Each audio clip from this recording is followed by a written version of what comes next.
Secret plans and behind-the-scenes deals in the NBA are incredibly common, especially when it comes to star players and trade rumors. And the biggest set of trades in the league over the last few years belong to one man, James Harden. Him being traded twice in an 11-month span a few years ago was unprecedented for a player of his talent level and completely altered the future of multiple franchises. But what if I told you that everything that happened from the moment that Harden requested a trade from Houston to him arriving in Philadelphia was part of a carefully orchestrated plan that was agreed on right from the start? And they got away with it. Back in October of 2020, things were falling apart for the Houston Rockets. What was once a contender was no longer, with GM Daryl Morey stepping down and James Harden requesting a trade. This was a tenuous time for the franchise. There was so much pressure on them, and this trade would define the next decade of their future. Pretty quickly, the two primary Harden destinations were made clear: Brooklyn or Philadelphia, and everybody involved had something that they wanted out of the situation. The Nets wanted to add another star to create their big three. The Sixers were attempting to navigate the very weird Ben Simmons-Joel Embiid situation, and were very open to using him as a trade piece to reunite Harden with now Sixers GM Daryl Morey. And he was desperate to finally add a championship to his otherwise fantastic resume. The Rockets wanted as much value in exchange for Harden as possible, attempting to set themselves up right alongside the Thunder and Pelicans as the franchise with the brightest future in the league, and Harden, of course, wanted out and he wanted to win. But when it comes to this big plan, this big secret, the team on the outside looking in here was the Nets, who had no connection to Harden apart from the obvious attraction of the star power of Kevin Durant and Kyrie Irving, who both convinced Nets ownership to go all in and eventually acquire Harden. But according to this story, there was much more going on. There is a conspiracy that says before the Nets deal, Harden, the Rockets, and the Sixers all came together with a master plan that was set in motion by the Nets acquiring Harden first. And this was the plan. Harden would agree to join the Nets and play nice with them. The Rockets would ask for every single pick that the Nets could possibly offer in exchange for Harden, rather than any kind of player assets. And that's pretty rare in these big superstar trades, which we're going to get to later. While the Sixers and Morey would agree to wait to acquire Harden despite clear championship desires that season. Now, the key to all of this was Harden's decision to not re-sign with the Nets after one season. His status as a 2022 free agent was critical to this plan. After a promising first season with the Nets, things got weird in Brooklyn. KD signs his extension, but neither Kyrie or Harden do, and Kyrie decides not to play. Harden waits on his decision to re-sign, which means the plan is working perfectly.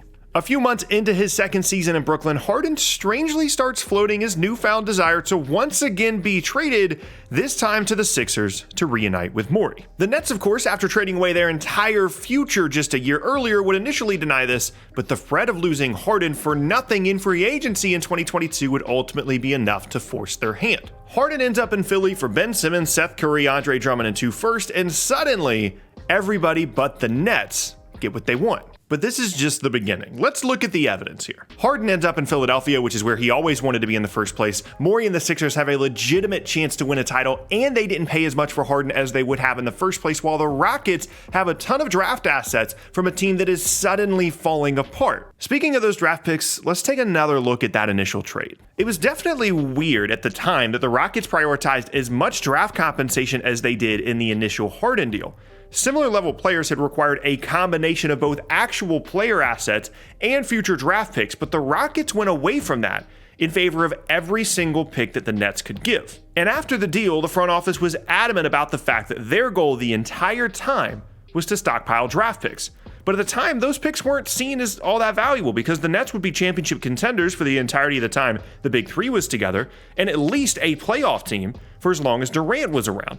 And at the time, there was very little indication that Durant would be leaving anytime soon. And trading away a player like Harden for a handful of picks likely to be in the 20s and no other assets seems strange at the time, but makes way more sense with this added context. And at the time that you're looking at moving Harden, if the Rockets had some way of making sure that the Nets picks that they were getting in exchange were more valuable by making the team worse as a whole, they could be looking at another situation like the Celtics were in when they brought in Jaylen Brown and Jason Tatum, ironically with the Nets involved once again. For the Sixers, the benefits of this plan are pretty clear to see as well. Rather than giving up Simmons and a ton of picks, plus maybe rising star Tyrese Maxey as well, they could just wait a year or so and get Harden on an expiring contract from a desperate Nets team, keeping intact the core of their roster. Yes, it would have been nice for them to have Harden a bit earlier and avoid any more Simmons and Embiid drama, but it would have been much harder to put together a championship-level team if they had to give up the amount of assets the Rockets initially asked for.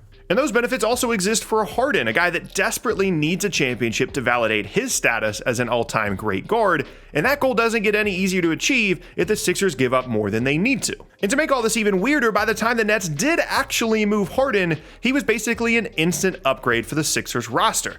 The Ben Simmons situation had gotten so bad that he wasn't even playing for them at all, which meant that in terms of on the court, they replaced Seth Curry and Andre Drummond for James freaking Harden.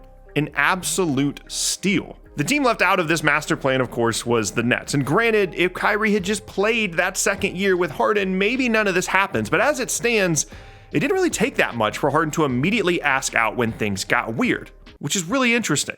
2 trade requests in 11 months should have been pretty damaging to Harden's reputation, but given everything that was happening in Brooklyn at the time, he basically got a free pass, and it got him to his preferred destination all along. Then, of course, things got even worse for the Nets when both Kyrie and KD requested trades on multiple occasions, completing the inside job teardown of the Nets. Still not convinced? There's more. Think again about the circumstances around the first Harden trade. Both KD and Kyrie were pleading to Nets ownership to make the deal, and Harden had expressed a desire to be there as well, but Harden himself has since come out and said that he always wanted to be a Sixer. So why push for a deal to the Nets in the first place if that was the case? Also, it's easy to argue that what has happened to the Nets since the Big Three era never would have happened without the initial Harden trade. Let's just say that the Sixers make the move and the Nets keep their assets. Then they would have had the ability to trade those picks for more help down the line, and more importantly, keep guys like Jared Allen around on the roster who would end up becoming an all-star caliber player in Cleveland, creating a much deeper team than they had post-Harden trade. KD likely still re-signs no matter what, since he signed his extension before Kyrie or Harden did, and without the chaos created by Harden at times, KD might still be a net. Kyrie did plenty to tear the team down as well, but so did Harden, and more importantly, the Harden trade itself. And this is the other part that I just can't figure out. Why didn't Harden sign an extension when KD did? We know why Kyrie Irving didn't sign his extension. The Nets were already getting weird vibes from him in terms of an unwillingness to play and didn't feel comfortable offering him a full max, especially with the option of another great perimeter player like Harden already on the roster. And without a full max offer, Kyrie wasn't going to re-sign. But Harden not signing the max extension that was offered that offseason, given his goal of winning a title to cap off his career, was really strange. The Nets had already shown that even when not at full strength, they were arguably the best team in the league, with one KD shoe size being the difference between just KD himself carrying the Nets past the eventual champion Bucks in 2021, and with better injury luck, it was very easy to see a championship path in Brooklyn. And if you're Harden and you just requested a trade that was granted to a team with 2 other stars that clearly can win the title, and they offer you long-term security on a max contract in your mid-30s, why would you not sign the deal? Unless there was another plan all along. A plan to both maximize the trade return for the Rockets while also minimizing the assets given up to eventually get Harden to the Sixers. A plan that would only be possible with the connections that Morey had to the Rockets and Harden himself. A plan that in the modern NBA, where players build super teams in the offseason every single year, doesn't seem that far-fetched at all. However, there is a huge issue with this. Despite Morey's clear connection to the Rockets, his relationship with the team and Rockets ownership wasn't exactly the best. His departure was anything but positive, and there were even reports that the entire reason Harden didn't go to the Sixers the first time was because the Rockets didn't want to make a deal with Morey. Some reports have even gone further and said that the Rockets were simply using Philadelphia as leverage against Brooklyn and never had any intention of sending Harden to Philadelphia directly. Sometimes ownership can get very bitter after being spurned by a GM or a player, and that might be exactly what happened here as well. But there is another explanation. If you're the Rockets, Harden, Morey, everyone involved, you would need a cover for this entire plan. And what better one than a bad relationship between the owner and the former GM of the team?